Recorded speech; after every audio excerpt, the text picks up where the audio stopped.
और चलिए बात करते हैं दो टूक में। कहते हैं कि दिल्ली की सत्ता का रास्ता उत्तर प्रदेश से होकर गुजरता है। यही वजह है कि लोकसभा चुनाव के लिए पार्टियों का सबसे ज्यादा फोकस उत्तर प्रदेश पर होता है। लोकसभा की 80 सीटें साधने के लिए पार्टियों ने एड़ी चोटी का जोर लगाना शुरू कर दिया। जहां बीजेपी उम्मीदवारों की पहली लिस्ट जारी कर यूपी की 80 सीटों के लिए फिलहाल 51 उम्मीदवारों का ऐलान कर दिया गया। समाजवादी पार्टी ने भी 31 सीटों पर अपने प्रत्याशियों की घोषणा कर दी। आरएलडी ने भी 2 लोकसभा उम्मीदवारों के नामों का ऐलान कर दिया, लेकिन कांग्रेस ने उम्मीदवारों को लेकर अब तक अपने पत्ते नहीं खोले हैं। इसकी वजह है कुछ सीटों को लेकर पार्टी में असमंजस की स्थिति। दरअसल यूपी में कांग्रेस 17 सीटों पर चुनाव लड़ने वाली है, लेकिन अभी तक कांग्रेस प्रत्याशियों के नाम पर एक मत नहीं हो पाई है। सबसे बड़ी बात यह कि अमेठी और रायबरेली जैसे गांधी परिवार की सीट कहा जाता है, वहां के लिए भी अभी तक किसी प्रत्याशी की घोषणा तो दूर, किसी नाम तक भी चर्चा नहीं हो रही है। क्या राहुल गांधी अमेठी से चुनावी रण में उतरेंगे? प्रियंका गांधी किस सीट से बीजेपी को टक्कर देंगी? कांग्रेस के लिए सवाल मानो यक्ष प्रश्न बन गया है। सवाल ये कि क्यों कांग्रेस उम्मीदवारों को तय नहीं कर पा रही? क्या पार्टी आलाकमान नामों को लेकर एक मत नहीं हो पाया है, या कांग्रेस के बड़े नेता यूपी से चुनाव लड़ने से कतरा रहे हैं? दो टूक में इसी पर करेंगे चर्चा, लेकिन पहले न्यूज स्टेट के ये सवाल। कांग्रेस दिग्गज कतराए, यूपी से चुनाव लड़ने से घबराए। उम्मीदवारों के ऐलान में देरी, कांग्रेस की सियासत या फिर मजबूरी?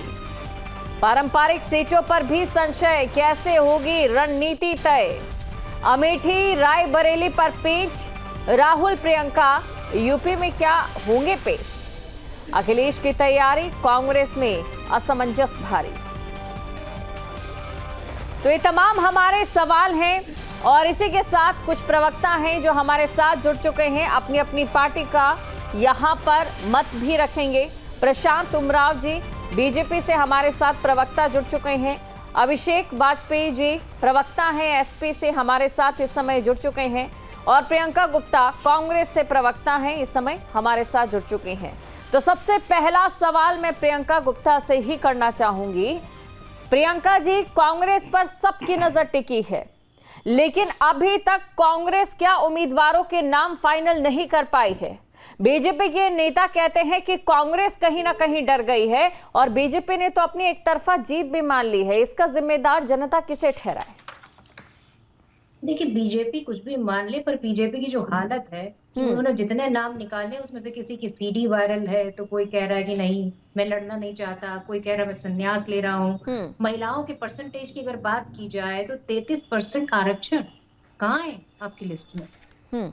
और जो किसानों का जो ऊपर गाड़ी चढ़ाने वाले हैं उनको भी टिकट दे दिया जाता है।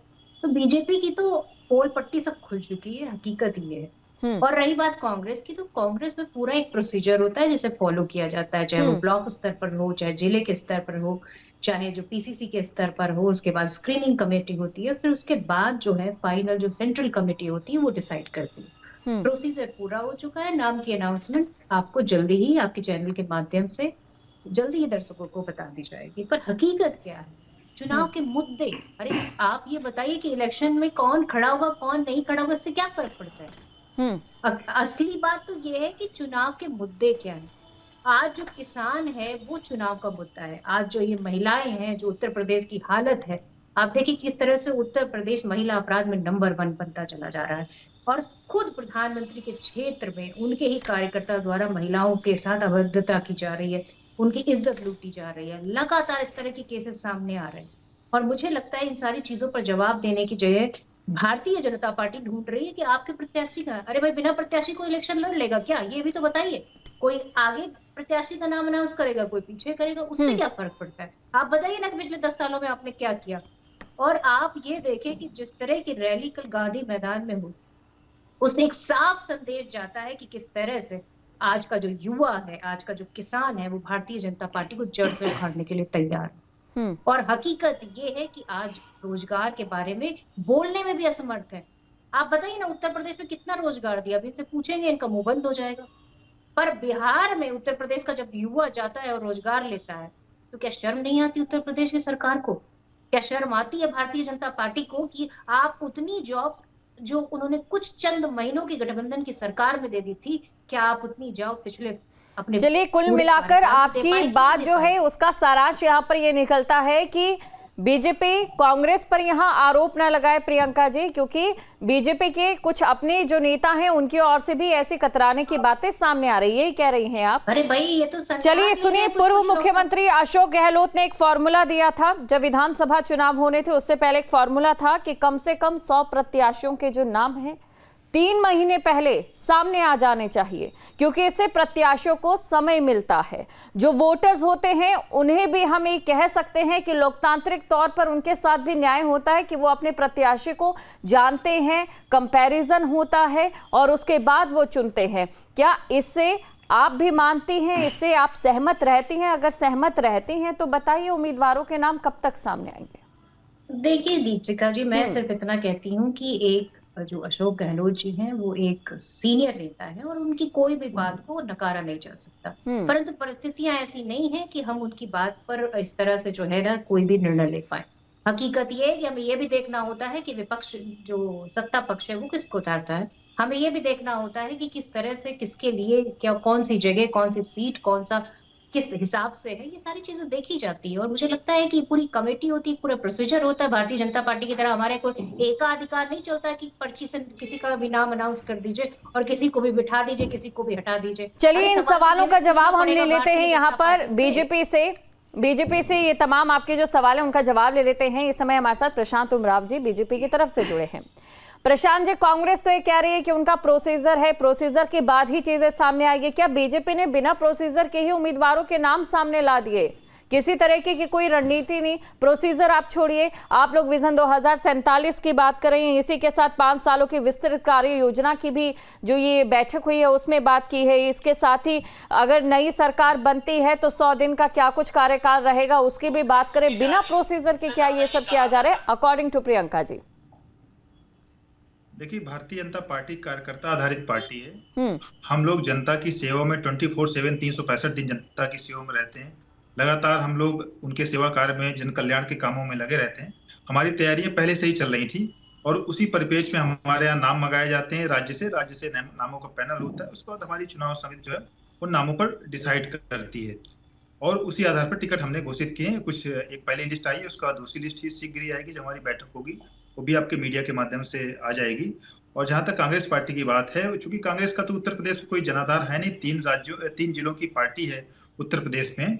पिछली बार राहुल जी अमेठी छोड़ करके भाग गए थे, वायनाड से जाकर के लड़े थे।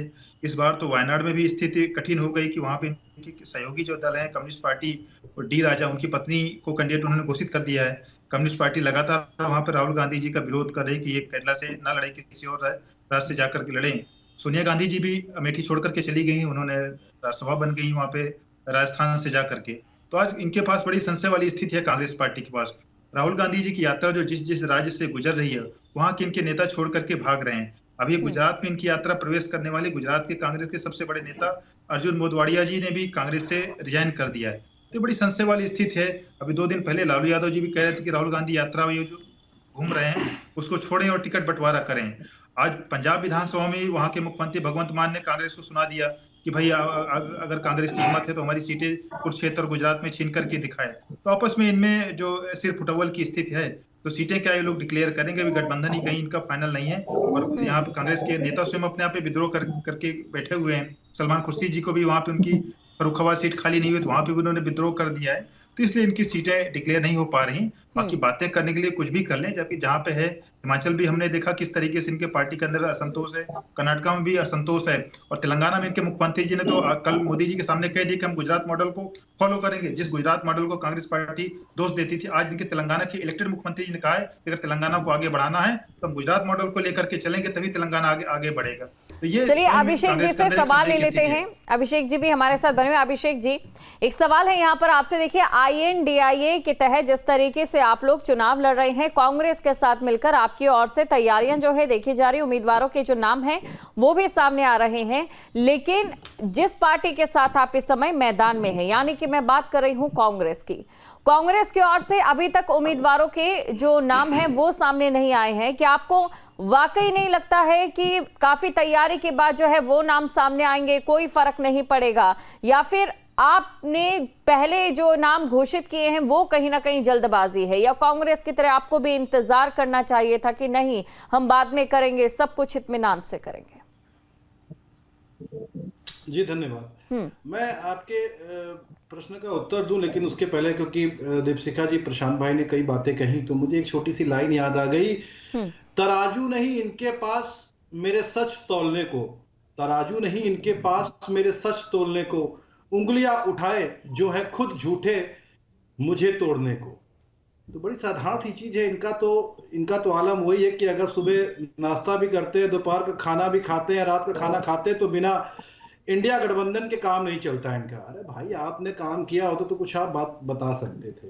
इनके अपने खुद के लोग जो आज इनके टिकट वापस कर रहे हैं, जिनको टिकट नहीं मिले वो संन्यास लिए ले रहे हैं, वो कुछ और कारण गिना रहे हैं। इनके पास अगर इन्होंने खुद में पार्टी ने मंथन किया होता तो शायद बहुत सारी चीजें दिख रही होती।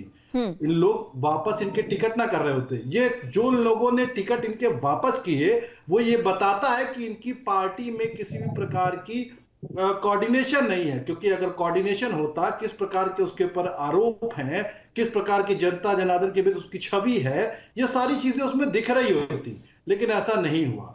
अब बात आते हैं जो आपने कही। देखिए, समाजवादी पार्टी ने अपने जो प्रत्याशी उतारे, बिल्कुल अपने सही टाइम पे उतारे हैं। और जो बात, जैसा कि आपने अभी प्रियंका जी से प्रश्न किया था, तो मैं आपको बता दूं, देखिए कि अगर आप देखिए भारतीय जनता पार्टी ने तोड़ा किन लोगों को है, समाजवादी पार्टी और कांग्रेस पार्टी के लोगों को तोड़ करके अपने में मिलाया। इसका मतलब कि समाजवादी पार्टी में और कांग्रेस पार्टी में ज्यादा काबिल लोग हैं। तो जब जहां पे ज्यादा काबिल लोग होते हैं ना, तो वहां पे एक एक चीज, एक अभिषेक जी, टिप्पणी आपकी लेना चाहूंगी। अभी तक कांग्रेस की ओर से जो उम्मीदवारों की लिस्ट सामने नहीं आई है उसको लेकर। नहीं, मैं उसी पे आ रहा हूं। मैं आपकी उसी बात पे आ रहा हूं, जिसमें प्रियंका जी ने आपको उन्हीं चीजों पे बताया कि जहां पे जो काबिल प्रत्याशी, तो ना एक एक चीजों का मंथन करना पड़ता। हमने आनंद खानन पे नहीं निकाल दिए कि जैसे भारतीय जनता पार्टी तरीके से एक साथ निकाल दिए। आपको याद होगा पिछले बार के चुनाव में टर्म में भारतीय जनता पार्टी ने बहुत देर से अपने प्रत्याशी उतारे थे। वो इसी वजह से उतारे थे। हम चीजों को मंथन करते हैं, हम पूरा चीजों को प्लान करने के बाद उतारते हैं। ये हम लोगों की रणनीति है। हमने पहले उतारे, उसके बाद जो बची हुई सीटें हैं वहां पे कांग्रेस पार्टी उतारेगी। सारी चीजों को मंथन करने के बाद हम काम करते हैं। ऐसे नहीं कि हम पार्टी के टिकट ही वापस कर दें। ऐसे प्रत्याशी हमें चाहिए भी नहीं, और ना ही हम इन तरीके से उतारते हैं हम लोग। तो कुल मिलाकर आप तीनों की जो राय थी वो इस पर हमने ली। आप तीनों का शुक्रिया, आप हमारे साथ जुड़े। कांग्रेस एक तरफ ये कह रही है कि अभी मंथन बाकी है और मंथन के बाद जो है वो नाम सामने आएंगे। बीजेपी की ओर से लगातार ये दावा किया जा रहा है कि कांग्रेस तालमेल नहीं बिठा पा रही है, इसी वजह से नाम सामने नहीं आ रहे हैं। कुल मिलाकर इस समय लोकसभा चुनावों की अगर हम बात करें तो राजनीतिक जो जानकार हैं उनका ये कहना है कि जिस तरीके से बीजेपी कहीं ना कहीं एक तरफा जीत की इस समय एक हवा जो है बनाती दिखाई दे रही